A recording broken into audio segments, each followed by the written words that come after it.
premi itu adalah uang yang perlu dibayarkan oleh nasabah atau pemegang polis untuk mendapatkan proteksi gitu, proteksi asuransi. Jadi memang perhitungan tarif premi atau rumus tarif premi akan berbeda tiap produknya. Tapi tetap sih dari sekian banyak produk, saya mah tetap cinta Manulife sih. Waduh. Selamat datang di Duit, podcast yang membahas seputar pengelolaan keuangan. Dalam setiap episode, saya akan berbincang dengan bintang tamu yang menarik dan juga para expert yang akan menjawab segala permasalahan finansial. Bersama saya Deris Kita, inilah Duit. Bala duit di dalam asuransi itu ada beberapa istilah yang harus kita pahami. Salah satunya adalah premi. Penjelasan mudahnya, premi itu adalah sejumlah uang yang harus dibayarkan oleh nasabah ke pihak asuransi. Yang gunanya nanti bisa digunakan ketika nasabah mengalami resiko maupun kerugian. Tapi per orang itu masing-masing orang memiliki premi yang berbeda-beda. Lalu gimana ya cara kita menentukan premi yang tepat sesuai dengan kebutuhan kita? Hari ini di Duit bersama aku Deris Kita akan bahas mengenai premi asuransi dan tentunya sama narasumber dan juga bintang tamu yang luar biasa. Tapi sebelum kita lanjut ngobrol, Bala Duit boleh like dulu, share YouTube channelnya Manulife Indonesia, share video ini sebanyak-banyaknya, jangan lupa subscribe juga dan kunjungi websitenya Manulife Indonesia. Seperti yang sudah aku sebutkan tadi bahwa aku nggak sendirian, hari ini ada narasumber yang luar biasa dan terhubung secara daring. Mau aku langsung sapa Bapak William Sutrisno selaku Head of Partnership Business Manulife Indonesia.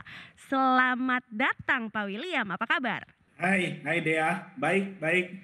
Hari ini kita ketemu lagi dan kita akan bahas tentang premi-premian ya Pak William ya? Iya. Siap. Dan Bala Duit, aku nggak sendiri karena di studio ini aku bersama dengan rekan kerjaku, komika luar biasa Indonesia. Gila gak tuh bahasanya ya kan? Gila, mantap gak tuh? Ya, ada Fajar Nugra di sini. Halo Kak Dea, halo Pak William. Apa kabar Jar? Baik Kak. Sehat? Alhamdulillah sehat. Mau tanya dulu, Fajar ini sebenarnya aku nggak tahu kamu udah punya asuransi apa belum, cuma sebenarnya lo udah punya apa belum sih? Ya, Kak Dea mah. Kalau dari gesturnya sih kayaknya udah ya.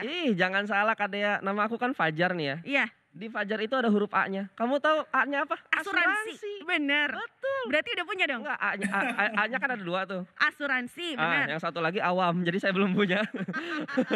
Saya belum punya asuransi. Komika ini ngeles banget ya.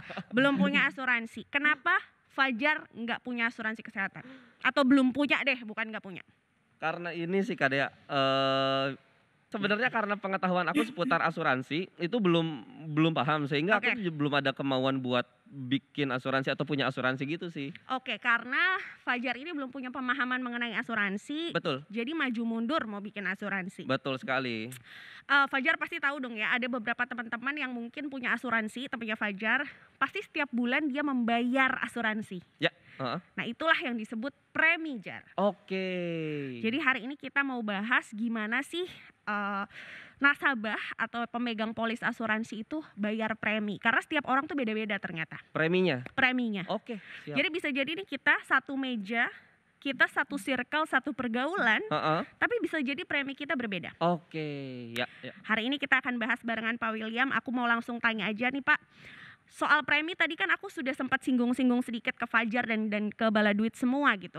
Tapi lengkapnya mengenai definisi premi sendiri itu apa Pak William? Oke, tadi Dea udah benar sih, premi itu adalah uang yang perlu dibayarkan oleh nasabah atau pemegang polis untuk mendapatkan proteksi gitu, proteksi asuransi. Nah, premi tersendiri itu beragam gitu ya. Jadi memang berdasarkan usia, bisa berbeda berdasarkan jenis kelamin, berdasarkan jenis produknya, dan bergantung sama uang pertanggungannya. Kira-kira gitu. Ya. Oke, beda-beda usia, terus apa tuh tadi jenis produk yang dipilih, pertanggungannya, macam-macam. Oke. Tapi Pak William, gimana sih perusahaan asuransi itu bisa memprediksi gitu ya, memprediksi potensi klaimnya seseorang. Pasti kan itu diprediksi juga dong sama perusahaan asuransi sampai akhirnya bisa nanti menentukan preminya berapa. Itu prosesnya gimana, Pak? Oke, jadi memang betul. Salah satu porsi terbesar dari premi itu kan untuk membayar klaim asuransi. Ya. Tapi kan kita kan ceritanya juga, kita kan nggak tahu nih, maksudnya klaim yang akan terjadi berapa besar. Betul. Nah, prosesnya biasanya aktuaris dari perusahaan itu melakukan studi. Studi itu pembelajaran terhadap tingkat mortalita dari penduduk gitu, atau tingkat mortalita dari para pemegang asuransi di 10 tahun terakhir. Nah, dari hasil studi, hasil analisa tersebut, biasanya aktuaris bisa menentukan estimasi atau perkiraan tingkat klaim untuk menentukan premi asuransi. Kira-kira gitu deh ya. Oke, tapi lo tahu nggak sih Jar, di internet itu tuh ada rumus ngitung premi. Rumus ngitung premi? Rumus ngitung premi. Itu di internet banyak lah tersebar gitu ya. Katanya rumusnya tuh gini nih, rumus ngitung premi salah satunya yang paling rame tersebar di internet tuh jumlah premi sama dengan rumus tarif premi dikali jumlah pertanggungan. Aduh, nah kan? Bingung kan? Ya kan, kalau udah kali tambah sama dengan pakai angka aja saya bingung, apa kabar ini pertanggungan, ya polis, kan? ini itu. Nah gimana nih Pak, ini bener gak sih rumusnya, apa ini nyata atau hoax nih, bahwa jumlah premi sama dengan rumus tarif premi dikali jumlah pertanggungan, ini bener nggak? Oke, jadi memang perhitungan tarif premi atau rumus tarif premi akan berbeda tiap produknya, gitu kan. Jadi apakah tadi rumus tadi benar? In general untuk beberapa produk memang seperti itu. Jadi premi itu dihitungnya adalah ada tarif premi yang berbeda-beda sesuai dengan umur, jenis kelamin, tingkat kesehatan kita juga, dikalikan dengan berapa uang pertanggungan yang kita inginkan gitu. Jadi sebenarnya rumusnya secara general benar, tapi banyak variasinya tergantung produk gitu dia. Oke, banyak variasinya tergantung produk. Tapi tetap sih dari sekian banyak produk saya mah tetap cinta Manulife sih. Aduh ini kalau misalnya gimana nih Pak William, kita hire aja apa ya? Jadi Pak William tahu nggak nih Pak nih, ini gokil dah. Rumah saya kan lagi direnov ya Pak William ya. Terus si mama tuh nanyain mau cat warna apa. Kata ayah hijau aja. Terus dicat hijau. Saya protes dong. Nggak mau hijau ini, pengen hijau Manulife. Saya bilang gitu. Saking cintanya saya sama Manulife Pak William. Astaga, saya takut loh. Ini posisi saya tergantikan nanti boleh duit sama Fajar. Jago banget Fajar. Wah. Demi menyambung hidup. Mencuri hati Pak William. Luar biasa. Tapi aku mau nanya sesuatu. Boleh sama Pak William ya. Pak William, aku kan ini maksudnya masih muda lah ya. Masa sih? Kalau dari penampilannya jiwanya tua ya? Tapi usianya berapa Fajar? Saya 25. Oke, gak kelihatan ya? Masih, tapi kelihatan lebih tua ya. 52. Saya kan masih muda nih Pak William ya, masih kinyis-kinyis lah ibarat kata gitu kan. Terus saya juga tidak punya riwayat penyakit gitu. Ada sih sebenarnya satu penyakit, yaitu penyakit hati, males. Ini aja malas saya nanya nih. Enggak gitu ya. Jangan dong. Enggak. Saya masih muda, terus saya juga enggak ada riwayat penyakit gitu. Nah, berarti premi yang saya bayarkan itu lebih murah dong Pak? Apa gimana? Nah, gimana tuh Pak William? Ya, jadi benar. Tadi faktor-faktor yang membedakan premi itu salah satunya yang paling jelas tuh usia gitu. Jadi cenderung semakin mudanya usia, preminya akan semakin murah. Dan tadi faktor kedua juga Fajar benar mengenai tingkat kesehatan gitu. Jadi ketika kita beli produk asuransi, biasanya ada yang namanya underwriting, di mana nanti nasabah diminta memberi keterangan tingkat kesehatan dia gitu. Apakah punya penyakit bawaan, apakah pernah ada riwayat penyakit A, penyakit B gitu. Nah, semakin sehat, biasanya premi asuransinya akan semakin murah. Kira-kira gitu sih, Fajar. Jadi tadi benar, kalau memang untuk yang masih muda dan tidak ada riwayat penyakit, itu cenderung lebih murah daripada orang biasa gitu. Oke, siap deh. Pulang dari sini saya bikin kayaknya nih. Karena murah kan. Iya, karena masih murah ya. Dan sebelum sakit ya, Jar. Belum, Betul. Tapi setuju sih Pak, karena aku dan suami itu kan berbeda usia. Lebih tua aku nih posisinya. 2 tahun aja padahal.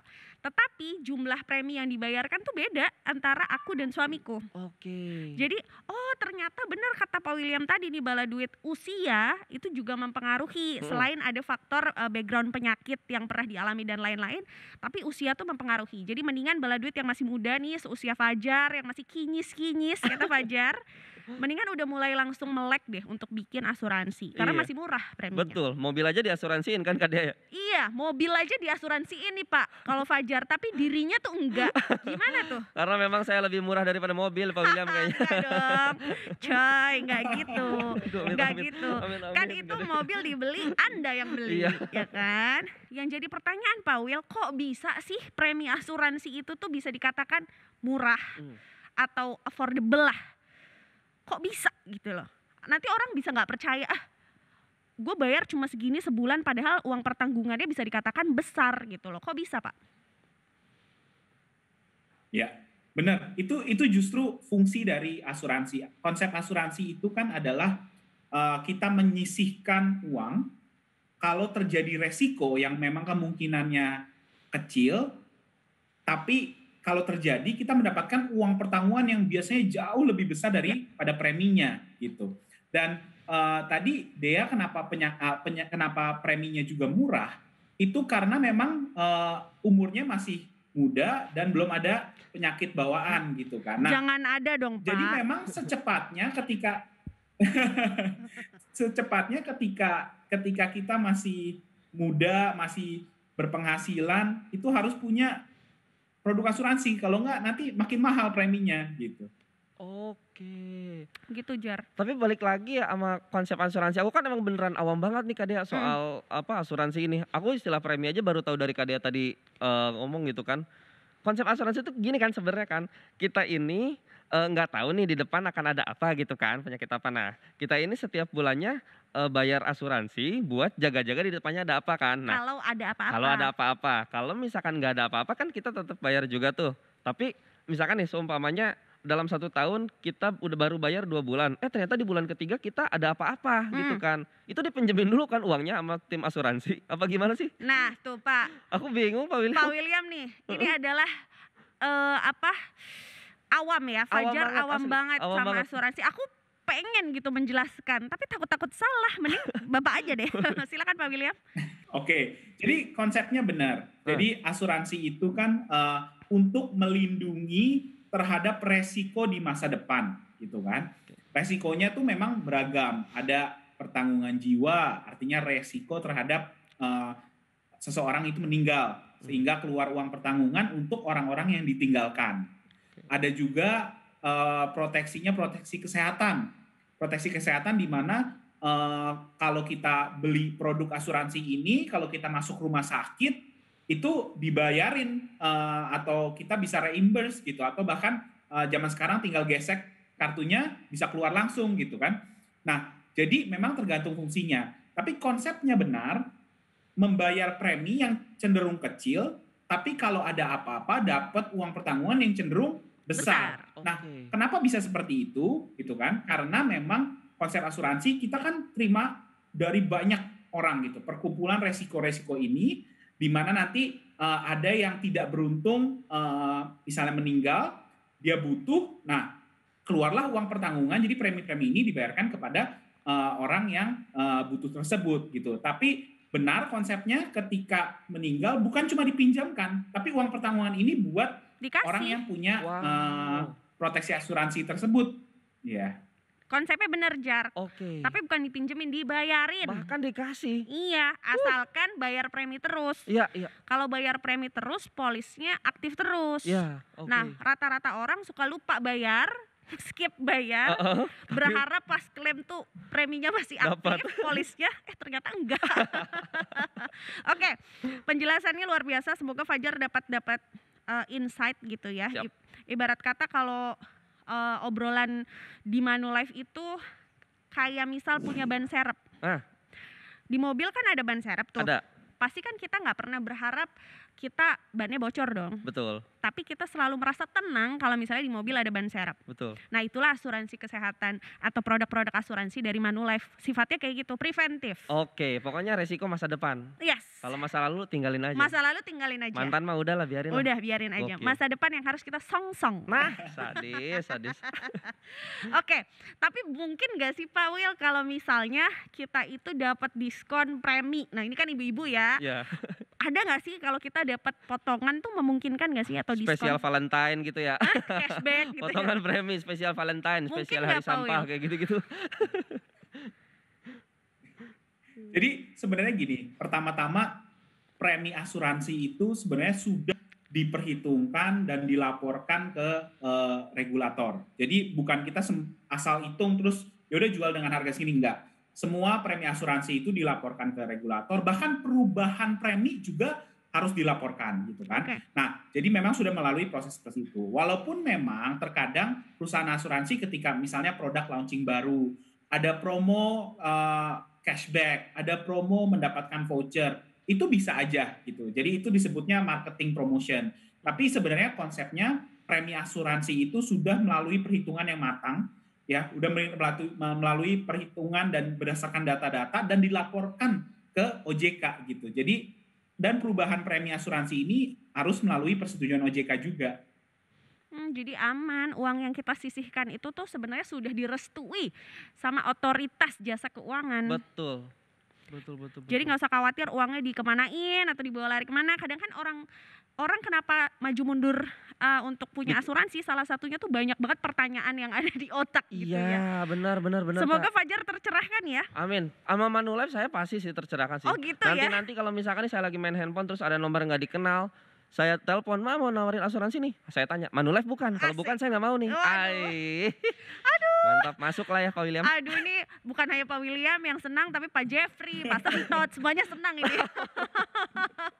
Oke, Bala Duit, kita akan bahas lagi ya di segmen berikutnya tentang bagaimana kita ngitung premi atau ada pertanyaan-pertanyaan seputar premi asuransi. Kita akan kulik lebih lanjut.